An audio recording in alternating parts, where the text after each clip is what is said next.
Okay. All right, well, welcome everyone. Thank you guys for joining us today. My name is Sally Manna and I am the communication specialist for the CHAMPS US program office. Today we're going to be meeting with our Ethiopia site team to talk about new tube defects in Ethiopia. Before we get started, just a couple of housekeeping things. One, this webinar is going to be recorded and it will be available on our website during the week. And two, if you have any questions, we are going to have a Q&A question session at the end. So please post your questions in the question box, which should be on the bottom of your screen. Okay, with that said, I'm going to go ahead and pass it over to the Ethiopian team. I'm going to pass it over to Dr. Nega, and he is the site director for Ethiopia. Dr. Nega? Good morning, good afternoon, everyone.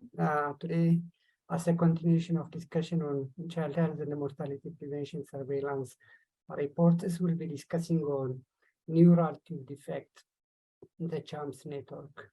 So Dr. Lola will be presenting on the extent of neural tube defect as a cause of child mortality, and Markus Breines will be discussing on community perception on neural tube defect. So I am Nega, CHAMPS co-PI from Ethiopia. So passing it to Lola. Good morning and good afternoon, everyone. You are in, I guess, in different time zones. I'm Lola Madrid. I'm a pediatrician, epidemiologist, and have been working very closely to Nega and somehow leading the site of CHAMPS in Ethiopia. And I will present mostly the burden of NTDs that we have found across in this publication across the world, and focus also some analysis that we did using CHAMPS data. And I will pass to Markus for introducing himself. Hello, everyone. My name is Markus Breines.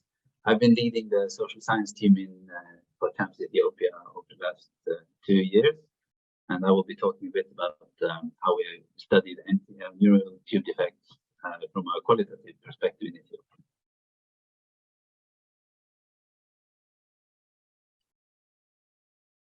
Hello, everyone. Thank you for joining us.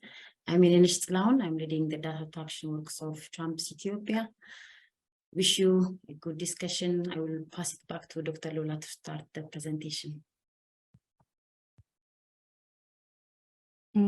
Thank you for introducing yourself. And so today we will discuss about neural tube defect. It's a condition that is not very well known as a cause of death.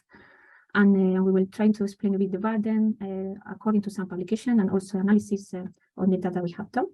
And we hope that you enjoy the session. I would like to acknowledge the other sites, other CHAMPS sites, because we will show data not only from our site, but also for other sites, and also to the program office, especially Cindy and Gart Bias, because they have worked a lot for the data that we will show later on.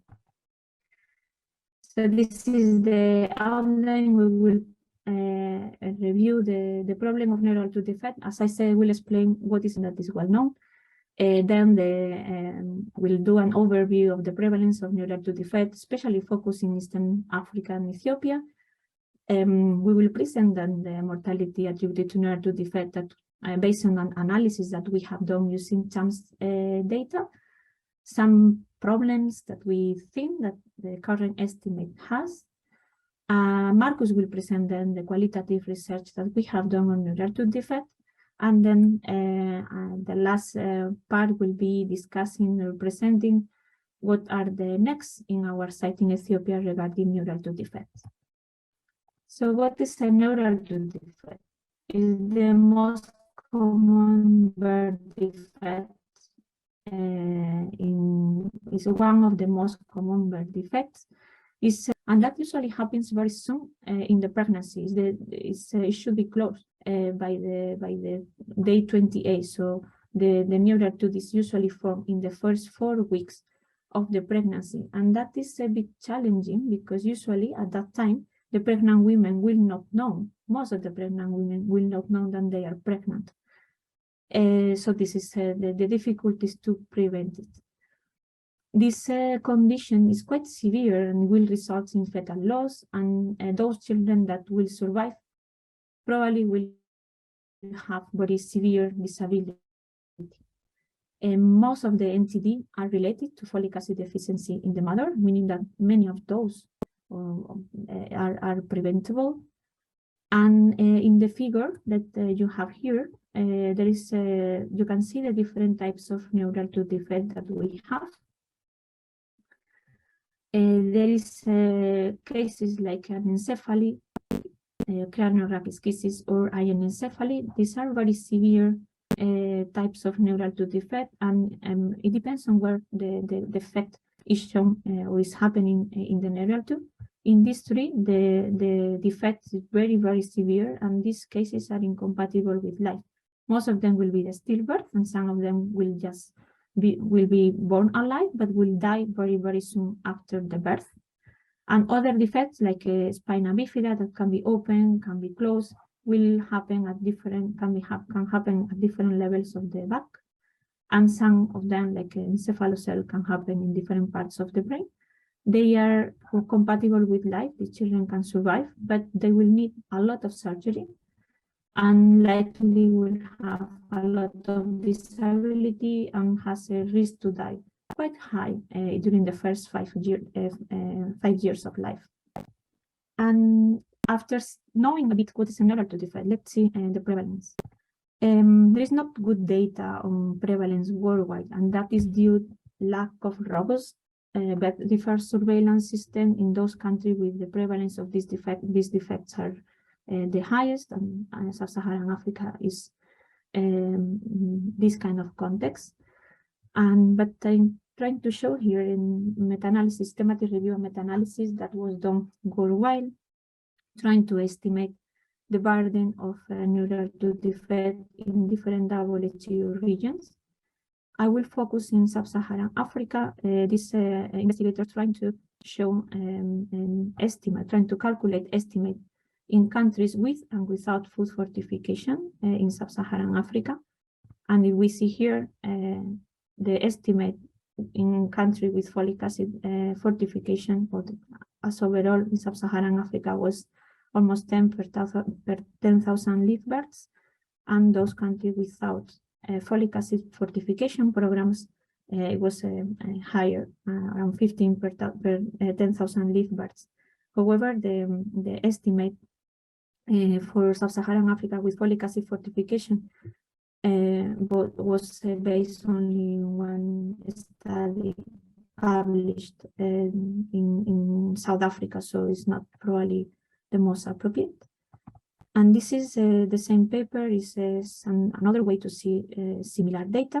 And we can see here that Sub-Saharan Africa is the 4th WHO region with the highest prevalence of neural tooth defect. But if you see the different color means different age groups. And if you see in Sub-Saharan Africa, it only counts for stillbirth under 5 deaths and survival over the age of 5 that are very, very little. But we don't have abortion here, which is this top 5. So we don't have abortion considered in Sub-Saharan Africa. And it's known that around 50% of neural tooth defect will be stillbirth or abortion. So likely this also data are underestimating the Sub-Saharan Africa burden because of lack of abortion data. And then let's try to focus a bit on data in Eastern Africa, trying to narrow a bit the scope to Ethiopia, which is the focus of our discussion today. This is another meta-analysis done using different publications in countries in Eastern Africa. We have Eritrea, Ethiopia, Kenya, Malawi, Tanzania, and Uganda. And we have a few papers published in Ethiopia with data on prevalence of neural tooth defect, but we will see the progress of those papers later on. But if we compare the prevalence estimated in this system, in this meta-analysis across the different countries, Ethiopia is the one with the highest prevalence, almost 60 per 10,000 live births, and is much higher than other countries. And when we see here, this is the trend over time in burden of neural to defect, it looks like there is an increased trend on the burden of neural to defect over time, but likely it's difficult to know if this is a true increase or is more related to a better diagnosis, a better surveillance, and more publication in the last few years compared to the early years in the 80s. And these are the papers that were included in this meta-analysis, and as you say here, most of those papers are hospital-based, and in Ethiopia all were hospital-based. And the problem with the publication that are only hospital-based is that they are only capturing children that will go to the hospital. And there is some expert that thinks that this estimate can be overestimated because neural to defect is a severe condition, and usually those children will be treated in hospital, so it can be somehow the hospital can be a place where there is more children with this defect. But the truth is that if we don't have data on what is going on at community level, we will miss stillbirth, children dying at home that are not included in these estimates. So have only hospital-based data it may be a problem, especially if there is country with high proportion of children born at home or dying at home. And now focus on data in Ethiopia. We have a few papers published in Ethiopia, and we have some of them reporting a very, very high prevalence of neural to defect. One paper that is the best publication done so far on prevalence from data from Tigray, which is the north of the country. It's a hospital-based cohort, and they found 131 per 10,000 births. We will see this data later. And another study that it was more cross-sectional in the hospital in Hara found also a very high prevalence, which is over 100 per 10,000 births, which is very high. There is another paper, another data from Diredawa, which is another region, another city in eastern Ethiopia. Some data from the capital, Addis Ababa, also reporting high prevalence, 60 per 10,000, and in Amhara region. But we have a few regions in Ethiopia, which is a very populated country, with no data on neural to defects. The national pool prevalence, the average of the national data is 63 per 10,000 births. When we see some meta-analysis done on NTD prevalence in Ethiopia, we compare all the burden, and we can see here that the burden is usually quite high. There is data from Tigray, as I said before, 130 per 10,000, which is very high, and others in Addis Ababa very high. However, most of those studies are cross-sectional, and there is only one cohort study, hospital-based done in the north, showing this prevalence that I was talking before. But the rest were cross-sectional and using like a very short time period. And most of them, as you can see here in the study population, were focused on alive babies, newborns, or children, or even adolescents. But they didn't include stillbirth or abortion. As I said before, around 50% of NTD cases are stillbirth or abortion. So there is problem to know the true prevalence of neural to defect in Ethiopia because of this problem. Most of the data that we have, not most, all of the data that are published are hospital-based, and most of them didn't include stillbirth or abortion. So that means that the true prevalence is not well known. And just a few notes on the prevalence according to the type of NTD.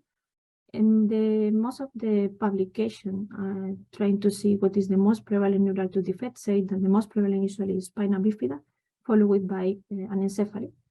The few publication that we have in Ethiopia regarding this they say the same. Anencephaly and spina bifida are the most important one, the most prevalent one, but there is somehow a big difference because there is more cases of anencephaly according to this publication than spina bifida in regions where this publication comes from in Ethiopia. And now I want to show some analysis that we have done using CHAMPS data. CHAMPS is the child health and mortality prevention surveillance, trying to determine causes of death in stillbirth and children under 5. So the data that I will show now are only focused on mortality. We don't have, CHAMPS doesn't work with alive babies, so are all based in mortality. So we are trying to understand mortality attributed to neurotube defect. So as I said, the objective of CHAMPS is to know the causes of death using an innovative approach that is doing a mortality surveillance at health facility at community level altogether in 7 countries in Sub-Saharan Africa and Southeast Asia, including Mali, Sierra Leone, Kenya, Mozambique, South Africa, Ethiopia, and Bangladesh. There is a few countries that are under assessment to be included as well. And the idea is to produce high quality data that can be used to inform policymakers to develop their policies to prevent future deaths. And the things that we are doing with the different things that we are doing with CHAMPS is that we are taking minimally invasive tissue sampling of those children in soon after the death, but we are also taking picture of the babies before starting the procedures. And those pictures, these photographies are also used to identify the cause of death and are very useful for birth defects. And are those photographies that the one that we are using to identify neurotube defect and classify them. Conclusion and challenge with the estimate that we have. So what we can see is for publication that has been released already and our data that the prevalence in Ethiopia of neurotube defect is much higher than other countries worldwide and Sub-Saharan Africa, that the data that we have in Ethiopia are all hospital-based, that can overestimate the burden if we consider that the hospital are a place where NTD cases will be concentrated somehow. But these hospital-based studies that are published, they don't have data about abortion or stillbirth. And we know that they may account up to 50% of all NTDs. So probably the true prevalence is the prevalence that they have published is not real. And the conclusion that we can say is that the true prevalence is unknown in Ethiopia due to all the problems that I have explained. And I will pass the word to Markus, and he will present now the data on qualitative research that we have done related to neurotube defects. Thank you, Lola. Hello, everyone. Yes, I will talk a bit about the qualitative research that we've done here. Just to make a note on the title, Making Sense of the Unexpected. We found it quite interesting because there is not much ultrasound available in these parts of Ethiopia. So I guess one of the starting points for this qualitative research was that we're very curious about what happened when someone gives birth to these babies that look so different, as you've seen in some of the drawings that Lola presented. How do people react to this? And one of the reasons why we're curious about it is because we faced a lot of rumors and related to death and all of that. So we kind of expected there to be rumors and interesting perceptions also on neurotube defects. Next slide, please. So we kind of started off with these discussions about how people react when they see these babies, for example, without a head. How do they respond when they experience such a thing? And we found that there was very little knowledge about, well, there's not much good data on neurotube defects overall, but there's even less on people's perceptions of neural tube defects in Ethiopia. So we applied for a very small grant from the London School of Hygiene and Tropical Medicine to explore this a bit further as a foundation for some further research that will be done in the future. Next slide, please. So in terms of the methodology for doing this research, we worked with the CHAMPS SBS team in Harare to conduct interviews and focus group discussions. So the topic is somewhat sensitive, but we managed to engage mothers who had given birth to babies with neural tube defects and who had participated in CHAMPS. And we also interviewed some traditional birth attendants as well as health workers. And we did these focus group discussions with a mix of people from the local communities, and we did with women and men separately. And then we collected these data, we transcribed them, translated them into English, and we went through a process where the team, the CHAMPS team, analyzed these data, coded and analyzed these data together. And it's based on this that I will talk a bit about 3 specific themes or patterns that we saw in the data that we think are quite important and interesting. Next slide, please. And the first one is about God's will or Allah's will. So we found that many, and especially the mothers who had given birth to children with neural tube defects, often explain these events in terms of God's will, saying that it's beyond their control. They don't really know why, but it's up to God, these things. So let me give you one example of a woman we've named Menida. She had given birth to a baby with what she called 2 holes in the back, which you will probably know as spina bifida. And as a result, the baby was stillborn, and she said, I don't know how to explain what happened to my baby. Allah knows everything. I've never before heard about or seen anything similar to what happened to my baby. So she wasn't familiar with neural tube defects, despite it being quite common in the area, which I think, I will get back to that, is also related to the stigma that exists. And as she didn't know about it, she didn't, of course, know about the causes either. And thank you. So she said, can you just stick to this one? Thank you. I guess nothing about why this happened, except that it's Allah's will. I've never thought that there's something wrong with me. This happened because of Allah's will. So she's just, giving a straightforward explanation, and that's fair enough in that sense. And we've seen that in the literature as well, for example, from West Africa, where people have given explanations of death of children in terms of this is up to God. If God wants children to pass away at this age, then there is a reason for it, and it's a decision. So it's not really up to us to question it or challenge it. We accept it as such. However, if we go to the next slide, we'll see that it becomes more complicated because it depends a bit more on who you are when it comes to explaining the reasons. So other people would also bring in God or Allah to explain the reason, but take a somewhat different perspective. And I would read you a bit of a quote from a traditional birth attendant who said, many people believe that the husband or wife or their families have done something wrong which led to the problem. The community says that the child is born with malformation because its family has sinned against Allah. Some say that the father is getting payment for what he has done. Elders advise that people shouldn't laugh at someone who has physical problems. If they do, it can happen to their family. So here we see there's a difference between how others who had not given birth to children with neural tube defects, they could consider there to be some sort of justification or another reason why Allah would punish these people, not as the mothers who would just explain it as an event that happened, but without a particular reason.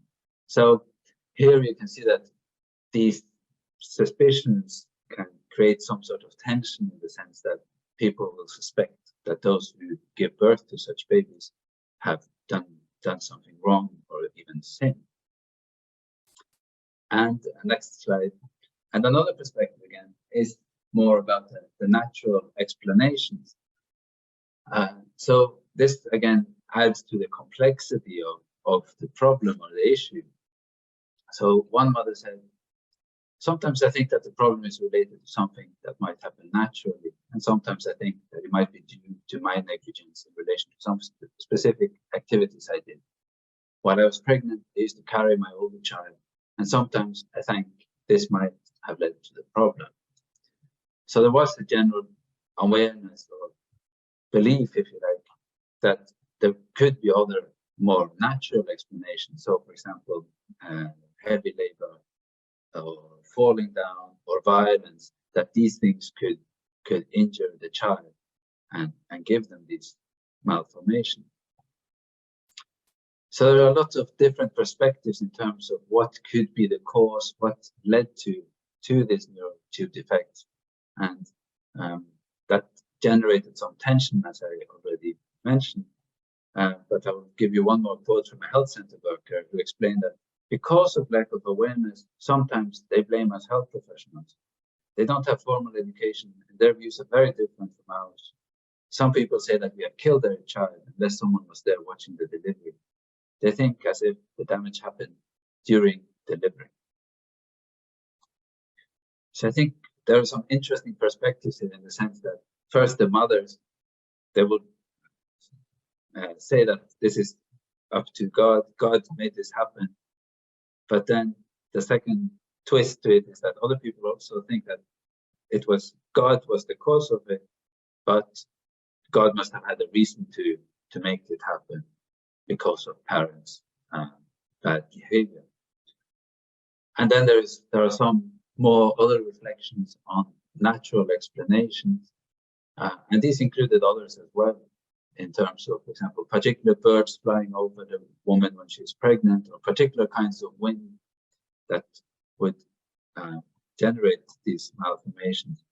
So you see that there are lots of different perspectives and beliefs around it, and this is very interesting, but also very important that we recognize this when we work on this topic. Next slide, Lola.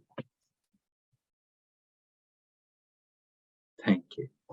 So what I'm saying is that the understanding of neural tube defects depended very much on people's own positions in relation to the issue. So I think that's very important to recognize, because as I've seen in other literature, we get a somewhat oversimplified explanation that, for example, this is caused by God's will.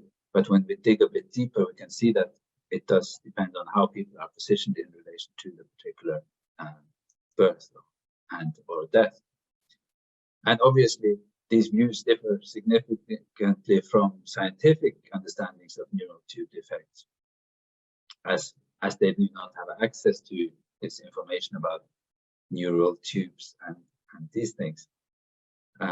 But that said, that doesn't mean that we can ignore these local perceptions if we work to try to reduce neural tube defects, because the stigma is so powerful and that can impact the ways we work with communities. And over to the final slide now.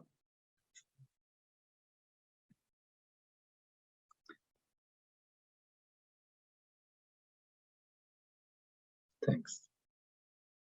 So we have built some knowledge then in terms of how we understand neural tube defects in Ethiopia and the local perspective, but there is more we need to know to do this. For example, we need to explore in more detail about the different kinds of neural tube defects and how they are understood and the variations between them, but also how people live with neural tube defects and how other people behave towards them, if there are existing support networks, how people access that. Where these are things we don't know much about, we need to explore further. And another point I wanted to make was that formative research is necessary also for clinical projects to figure out how we can work with communities on this very sensitive topic. As we've seen here, people can be blamed, there can be tensions between people, and local communities and health workers. So we really need to pay attention to these local perceptions to figure out how we can work with these communities. And finally, we have a responsibility as scientists to figure out how we can disseminate scientific knowledge to teach about underlying causes and prevention. But we need to find ways to do that resonate with the local community. practice to make sure that it sinks in. Thank you. Back to you, Lola. Thank you, Markus, for the nice presentation. Very interesting funding. And now I will finalize with a couple of slides explaining what is next in our site to somehow address this NTD problem, what is the plan, and what we are doing. So we have a data to action component that is part of CHAMPS to somehow explore a bit more and address the NTD problem in our catchment area in Eastern Ethiopia. We have some research component, and we have some proper data to action activities that are more direct work with the community. So from the research point of view, we are now implementing an NTD surveillance at population level using the CHAMPS platform. CHAMPS is not only doing child health and mortality surveillance, we are also doing a pregnancy surveillance, and we are using that platform to establish an NTD surveillance in 3 hospitals, 20 health centers, and a community that is around 300,000 people. And we expect with this NTD surveillance to overcome the problem of the prevalence that I was explaining before, because it will be NTD surveillance at population level, including health facilities and community. And there is an ongoing plan in the country to implement a mandatory food fortification program. In fact, a couple of months ago, the Ethiopia government approved a mandatory food fortification program with edible oil and wheat flour that should be mandatory and should cover the population. But the problem with these two food vehicles is that it's not well consumed across the country. Usually it's consumed by less than 20% of the people, and usually in urban areas. And it's not the best. These two are not the best food vehicle if we want to cover most of the population. So with this NTD surveillance, we intend to generate data on the NTD prevalence before and after a good and well-established food fortification program is implemented in Ethiopia. There is a few months ago a new project funded by the Gates and in collaboration with Nutrition International and the Ethiopian Public Health Institute has started trying to use the salt as a food vehicle. And for that, the first step is to generate evidence that the salt is a good vehicle for folic acid fortification. There is no data so far to demonstrate that. And this is what the country is now trying to demonstrate with this project. So somehow, this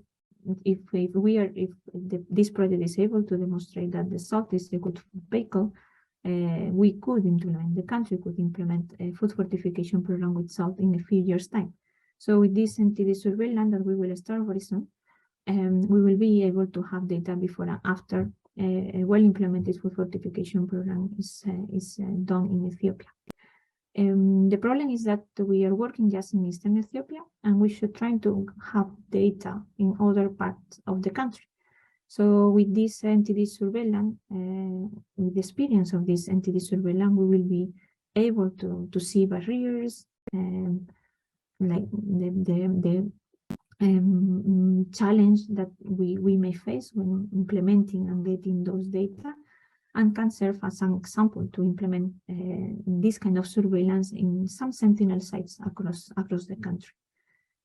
On top of the surveillance, we are working with the main hospital, Hiwotfana Hospital, which is a referral hospital with a neurosurgery unit, to create a multidisciplinary team with different disciplines. That means neurologists, neurosurgeons, nurses trained on the care of neural defect children, urologists, physiotherapists, and different specialists that are needed to take care of children living with NTD.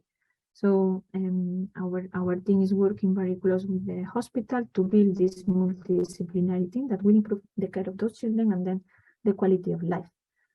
And as Markus was saying, after this preliminary study that we have done on qualitative research to understand community perception on neurological defect, we have identified that we need to explore a bit more with the community, to do some formative research, to explore a bit the different the perception with the different type of neurological defect, stigma associated, but also trying to explore the feasibility and acceptability of a potential food fortification program with fortified salt. That, as I said before, is still pending to be validated as a food vehicle, but there is some hope and some promising feeling that it will be good. And we want to somehow facilitate the implementation of such program by studying first the feasibility and acceptability of these kind of programs at community level. And then things that we are already doing at community level for the NTD, we are talking a lot with the community. We are trying to create community awareness, guiding and counseling families with NTD, but also families at community level that may have an NTD in the future. For families with an NTD identified, and we are identifying families with neurological defects through CHAMPS, but also at community level and at hospital level. We are providing folic acid to those women because they should take folic acid during the whole reproductive age to avoid a second case of neurological defect. We are trying to create that awareness also in health professional. We are identifying children with neurological defect at community level, and we are facilitating the linkage with the hospital for the surgeries. And as an example, you can see here a picture of a child that we found with 5 months old at the community level with encephalocele, and that child was linked to the hospital, and the surgery was done, and you can see the picture a few months later, and now the child is fine.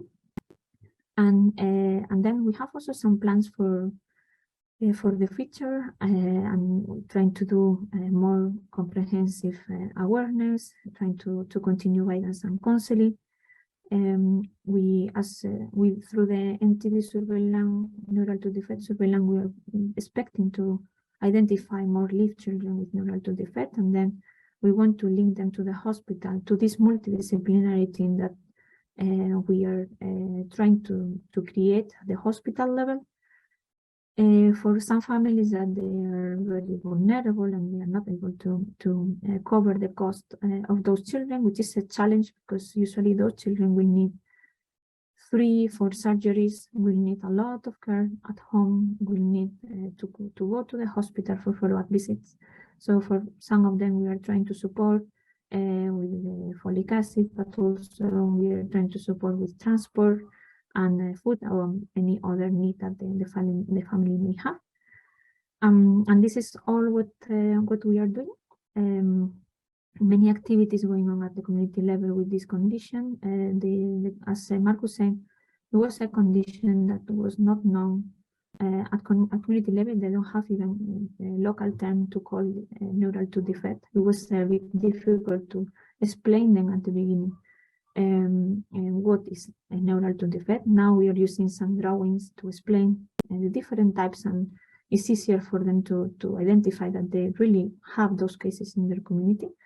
And with community awareness and all the research activities that we as CHAMPS are doing, but also there is another initiatives across the country to overcome this issue and to reduce the burden of neurological defect and mortality associated. So this is all from our side. I want just again to acknowledge the CHAMPS team, the CHAMPS sites that provide data for the analysis, the program office, Haramaya University and London School, that are the partnership where CHAMPS Ethiopia is working. Thank you. Thank you, Lola and Markus, for your nice presentation. I think you have touched very important points related to neural tube defect and also the community perception. So as said already, a neural tube defect is failure of neural tube to close during early pregnancy due to major deficiency of vitamin B9, which is called folate. This is needed for cell duplication and in particular for neural cell duplication. NTD could be in the form of spinal bifida, anencephaly, encephalocele, cranioarachis, and other form of non-fatal as well as fatal form of NTDs are existing. Some countries have a large burden of neural tube defect. Ethiopia is one of the countries with a lot of neural tube defect cases. What we learned from CHAMPS is this one. So a woman who is interested or planning to be pregnant needs to be prepared and tested for adequacy of folate concentration. And Ethiopia these days are thinking to facilitate fortification of folic acid through flour as well as salt. And they are also recommending fortifying oil. So when we talk of community perception or family perception about neural tube defect, some people would say it's a fate from God, maybe punishment from God for wrongdoing, doing something wrong during pregnancy, or it may be consequential for the action of healthcare providers. And in some instances say this is associated with evil spirit, associated with family of a woman. So in this case, we have tried to integrate quantitative and qualitative data to learn more about NTD. In fact, the data collected is telling about small section of the country. So this tells indirectly that Ethiopia needs to, and other countries also, CHAMPS sites, need to have more data to learn and inform actors. So thank you. Again, it's just to summarize what has been presented, and back to JC.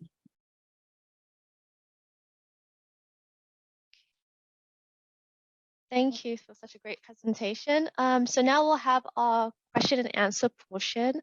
So we have a question here from Fatimata, and her question, her comment is, thank you for your presentation. My suggestion is to include the religious leaders and traditional leaders in the awareness raising to increase community accessibility. Would anyone want to speak on that? So including the traditional and religious leaders so that you could increase the accessibility in the community. Yeah, just to, okay, maybe Markus. No, you can go ahead, Nega. Yeah, as part of community activity, you know, in our case, for example, we have a community advisory board for the CHAMPS activities. So always we try to integrate and bring into the team key community leaders, religious leaders, influential women groups. So whenever we discuss with them, they tell us the right information, and whenever we are telling them, they also convey back appropriate information to the community. So the feedback is well taken. So maybe more information could be generated from the religious leaders, and also they can be used as passing information to the community. Okay. Thank you. And we have another question here from Frank. The question is, any measurement of the folate levels amongst women with NTD children? So I can answer to that question. So we haven't done that so far, but there is an analysis done on folic acid deficiency using the macronutrient survey. I think that was also a question by someone else. Yes, there is an analysis done by EPHI on folic acid deficiency and they found that 80%, 86% of women in the whole country are at risk of having a neural tooth defect because of their level of folic acid. So there's regions or province within Ethiopia with higher risk, and one of them is Harar, is the city where we are working. There is other regions, Afar, Somali region, and Harar. The three of them are the one with the higher risk of neural tooth defect based on folic acid deficiency. And part of our project, and I think that I didn't explain, but like I think that I have some slides, some lines there, but didn't explain. Part of our project will include to do a survey of folic acid deficiency in women of reproductive age in our catchment area. So this is also part of what we will do, and we will see what is the specific folic acid insufficiency, not only the not deficiencies, better insufficiency to calculate the risk for neural tooth defect. And we will see that in our specific catchment area. We are working in Harar, which is urban, it's a city, but 2 rural areas where we are also seeing higher prevalence of neural tooth defects. Over.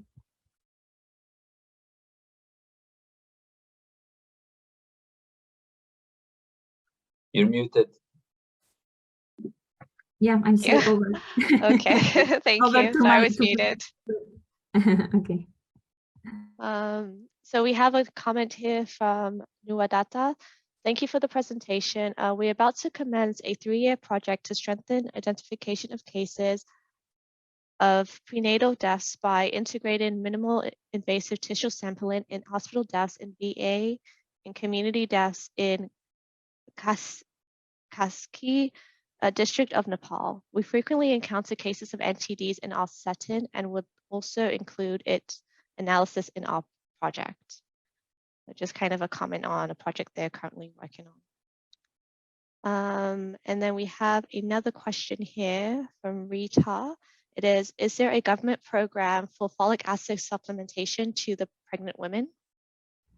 Well, there is a program of folic acid supplementation, periconceptional or preconceptional, but only focus on children, on women that has some comorbidities like HIV, women with a previous problem of hypertension or diabetes.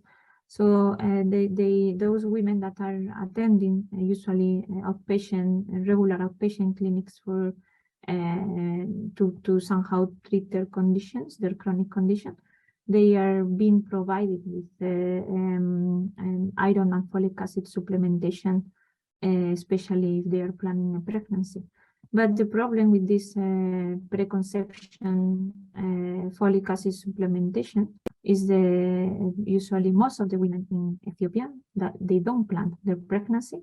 And as I explained at the beginning, the tube, a neural tube is formed in the first 4 weeks of the pregnancy. So if the women don't have a good folic acid level in these 4 weeks, any folic acid that we will give them later on in the pregnancy will not prevent the neural tooth defect. So yes, is the response. There is some implementation of folic acid supplementation with the iron and folic acid pills, but it's only focused on a very high risk group that are already being under follow-up because chronic condition, most of the population is not covered. And as I said also before, a couple of months ago, the government approved the mandatory food fortification program for edible oil and wheat flour, but that will not be well implemented, or it may be well implemented. In fact, the country has until July next year to implement these programs as mandatory, and the government is working with the factories controlling these products. The problem is that the coverage of this product is not very well established, it's not well implemented, and because it's somehow not well consumed in the population.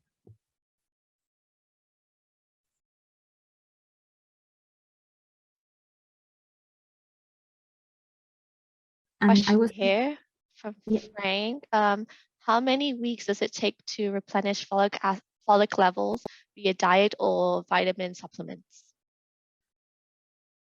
I really cannot reply that question. I'm not sure. Yeah, I may try. With diet, it may take a lot of time. You know, you need to take the diet, the food, then it has to get into the bloodstream and so on, and make it usable. Now we call it functional folic acid. So for that, it may take a lot of time. But with the drug, the time would be lesser. But a woman should take, in preparation for pregnancy, should take at least for a month before she become pregnant, and continue to take folic acid for the next 3 months, in total for 4 months. So that should have adequate folic acid concentration sufficient to prevent this problem. That is what is indicated in the literature. But this is this can be taken as a starting information. Thank you. We have another question here from Ralph. The Rotary Club of North Atlanta is working on a project for secondary prevention with the Rotary Club of Addis Ababa West. Are you aware of the Rotary clubs in Ethiopia who are interested in participating? Who would be interested in participating? No, I can try this again. We don't have any information about whether Rotary Club is working on this. A Rotary Club in Ethiopia is focusing on trachoma prevention and blindness prevention. But it's very good information that we will try to reach them if they would be interested in supporting secondary or tertiary kind of prevention related to NTD. Okay, thank you. And then one last question here. It says, thank you for your excellent presentation. My question is there any plan on awareness creation and prevention for including health extension workers in the program? I think that Yenenesh can reply because she was trying to type. So Yenenesh, do you want to reply to that question? Yes. Thank you. It's a good comment, and we have been engaging health extension workers in our work. They have been receiving trainings on how to detect NTD, at the same time how to provide folic acid for the community. So thank you for the comment, but we are also engaging them.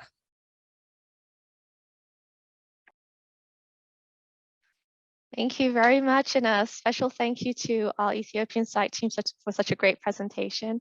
And thank you all for joining us today. Again, this webinar is going to be posted on our website. And please visit our website for more information and for more data about child mortality around the world. So thank you all, and enjoy the rest of your day. Thank you. Thank you. Bye-bye. Bye. Thank you. Bye. Thank you. Bye-bye.